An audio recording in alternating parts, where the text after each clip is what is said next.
সংবিধানের রক্ষণ সমর্থন ও নিরাপত্তা বিধান করিব। বাড়ল অন্তর্বর্তী সরকারের পরিধি, আরও 4 উপদেষ্টাকে শপথ পাঠ করালেন রাষ্ট্রপতি। আকার দাঁড়ালো 21 জনে। ডক্টর মোহাম্মদ ইউনূসের সভাপতিত্বে বঙ্গভবনে উপদেষ্টা পরিষদের বৈঠক। ডক্টর ইউনূস নরেন্দ্র মোদী ফোন আলাপ। হিন্দু সম্প্রদায়ের নিরাপত্তা নিশ্চিতে ভারতের প্রধানমন্ত্রীকে প্রতিশ্রুতি প্রধান উপদেষ্টা। দেখছিলেন প্রধান শিরোনাম। সন্ধ্যার সময়ের সঙ্গে আছি আমি ওমর ইনাম। এবার অন্যান্য শীর্ষ সংবাদ। সাবেক সেনা কর্মকর্তা জিয়াউল আহসান 8 দিনের রিমান্ডে। বগুড়ায় শেখ হাসিনা সহ 101 জনের বিরুদ্ধে মামলা। সাম্প্রতিক সহিংসতায় 650 নিহতের প্রতিবেদন জাতিসংঘের। চিকিৎসার জন্য বেগম জিয়াকে দ্রুতই বিদেশে নেওয়া হবে জানালেন মির্জা ফখরুল। প্রতিহিংসা নয়, গণতন্ত্রের মাধ্যমে দেশকে এগিয়ে নেওয়ার আহ্বান।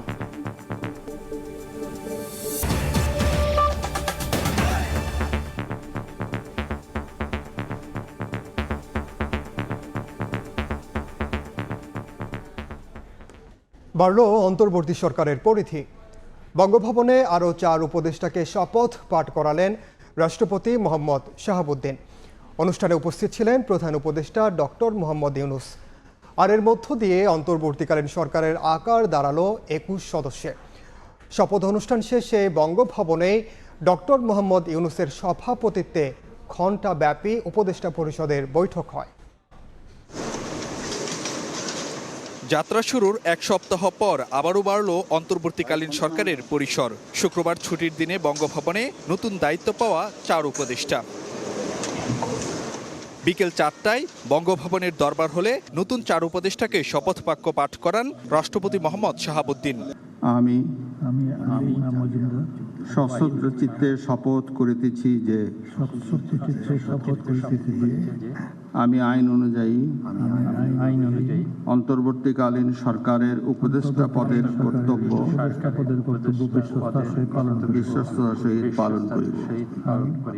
মন্ত্রিপরিষদ সচিবের পরিচালনায় এই আনুষ্ঠানিকতায় উপস্থিত ছিলেন অন্তর্বর্তীকালীন সরকারের প্রধান উপদেষ্টা ডক্টর মোহাম্মদ ইউনূস, সরকারের উপদেষ্টারা, 3 বাহিনী প্রধান সহ সামরিক বেসামরিক শীর্ষ কর্মকর্তারা।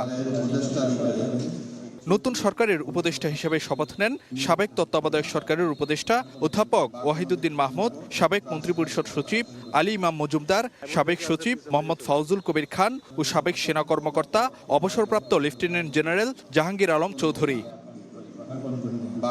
নতুন সদস্যদের শপথের পর বঙ্গভবনে বসে উপদেষ্টা পরিষদের বৈঠক। প্রধান উপদেষ্টা অধ্যাপক ডক্টর মোহাম্মদ ইউনূসের সভাপতিত্বে ঘণ্টাব্যাপী চলা এই বৈঠকে আলোচনা হয় জাতীয় গুরুত্বপূর্ণ বিভিন্ন বিষয়ে।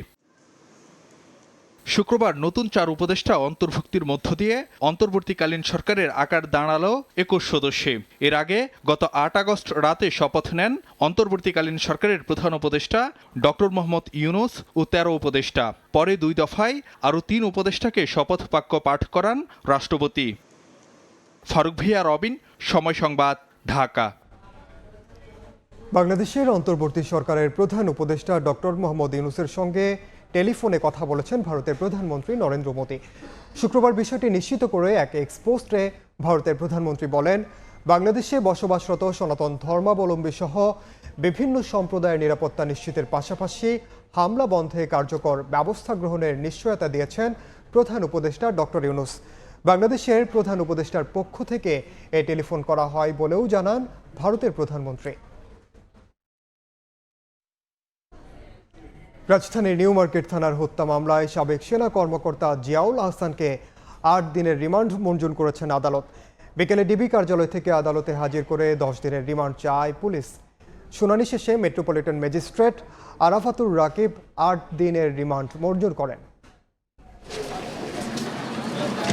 ন্যাশনাল কমিউনিকেশন মনিটরিং সেন্টার এনটিএমসির সাবেক মহাপরিচালক অবসরপ্রাপ্ত মেজর জেনারেল জিয়াউল আহসানকে শুক্রবার বিকেলে হাজির করা হয় মুখ্য মহানগর হাকিম আদালতে। ডিবি কার্যালয় থেকে আদালতে নেয়ার পথে ছিল কঠোর নিরাপত্তা ব্যবস্থা। রাজধানীর নিউ মার্কেট থানার হত্যা মামলায় জিজ্ঞাসাবাদের জন্য তাকে 10 দিনের রিমান্ডে নেয়ার আবেদন করে পুলিশ। শুনানি শেষে মঞ্জুর করা হয় 8 দিনের রিমান্ড।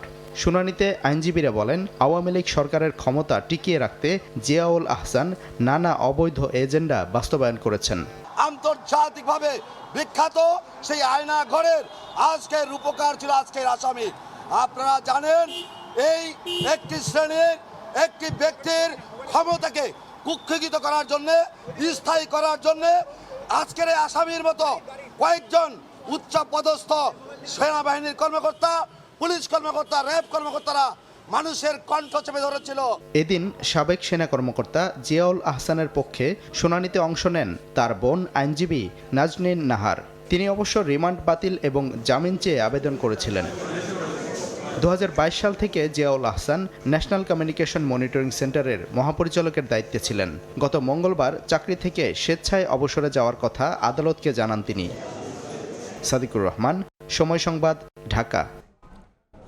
বাংলাদেশে ছাত্র আন্দোলনে গত 16 জুলাই থেকে 11 আগস্ট পর্যন্ত 650 জন নিহত হয়েছেন বলে জানিয়েছে জাতিসংঘের মানবাধিকার বিষয়ক কমিশন।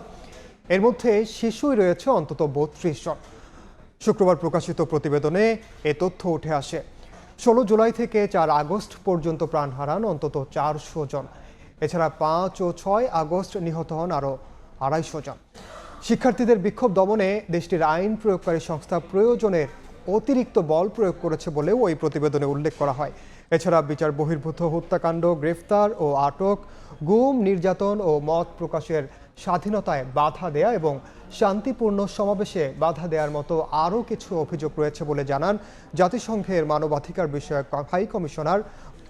15 আগস্ট ঘিরে নানা অপ্রত্যাশিত ঘটনাকে মানবাধিকার বিরোধী আখ্যা দিয়েছে বৈষম্য বিরোধী ছাত্র আন্দোলন। তারা বলছে, বিপ্লব বিতর্কিত করতে আওয়ামী লীগ ও ছাত্রলীগ ছদ্মবেশে এসব ঘটনা ঘটাতে পারে। তবে তদন্তে কোনো সমন্বয়ক জড়িত থাকার প্রমাণ পাওয়া গেলে ব্যবস্থা নেওয়ার কথা জানিয়েছেন অন্যতম সমন্বয়ক সার্জিস আলম। এদিকে সড়কে পুলিশ ট্রাফিকের দায়িত্বে ফেরায় শিক্ষার্থীদের ক্লাসে যাওয়ার প্রস্তুতি নেওয়ার পরামর্শ দেন তিনি।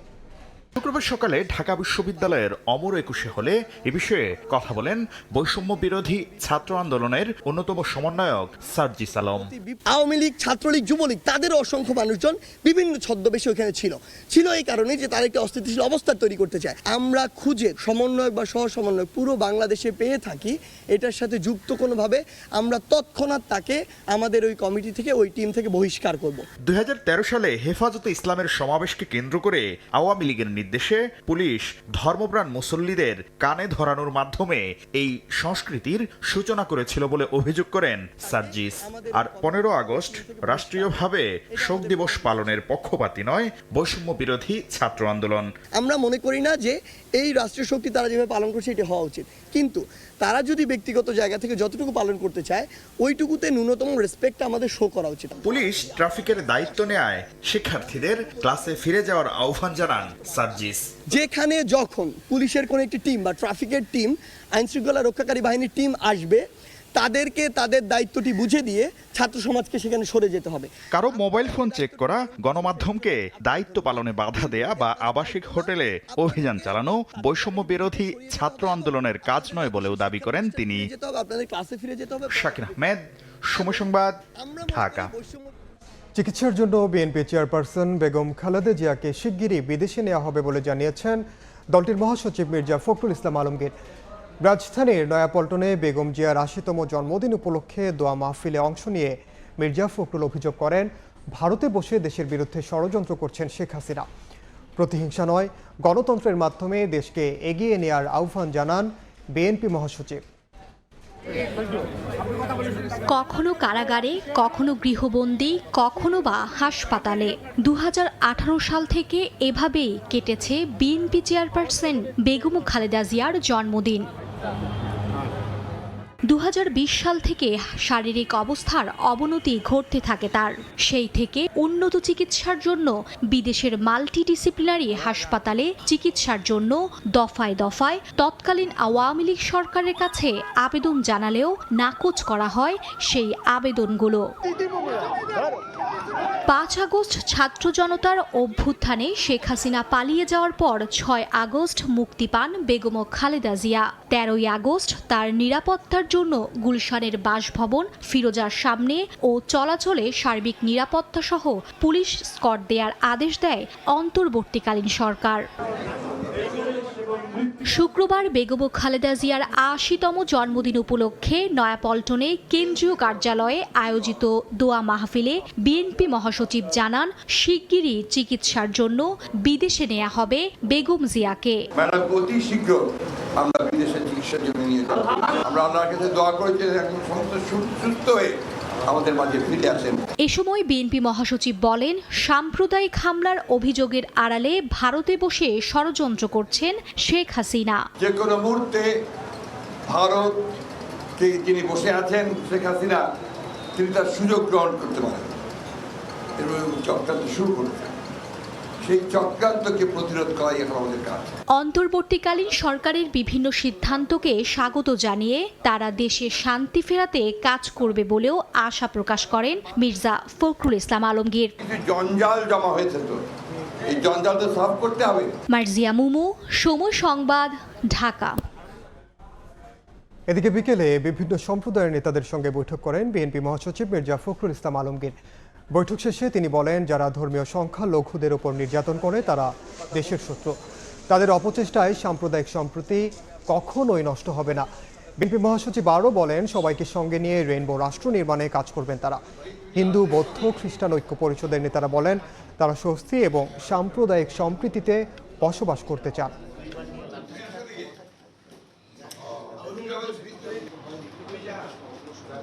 কিছু সংখ্যক দুষ্কৃতিকারী এবং যারা রাজনৈতিক দলের নয়, যারা এই সমাজের শত্রু, যারা বাংলাদেশের ইমেজ নষ্ট করতে চায়, তারা যতই চেষ্টা করুক না কেন, এই বাংলাদেশের দীর্ঘকালের এইখানে যে সম্প্রীতি সৌহার্দ্য সমস্ত সম্প্রদায়গুলোর মধ্যে, ধর্মীয় সম্প্রদায়গুলোর মধ্যে, সেটাকে তারা ইচ্ছে করলে নষ্ট করতে পারবে না। আমরা শান্তি চাই, আমরা স্বস্তি চাই।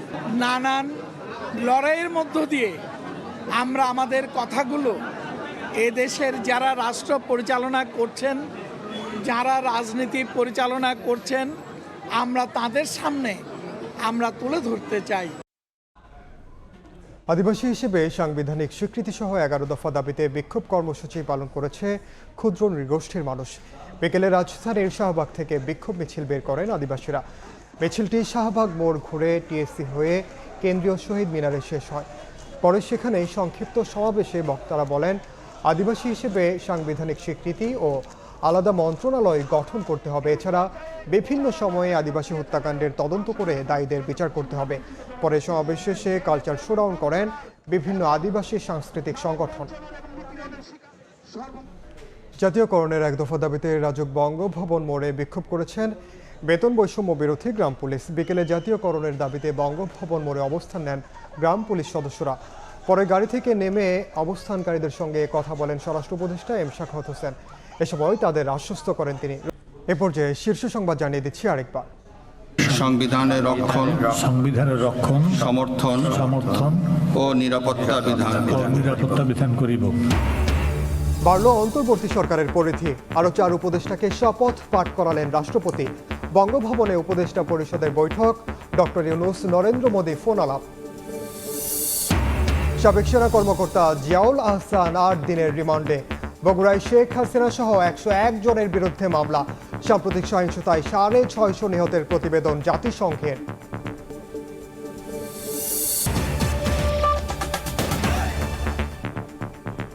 এই ছিল সন্ধ্যার সময়ে, সঙ্গে থাকুন সময়ের।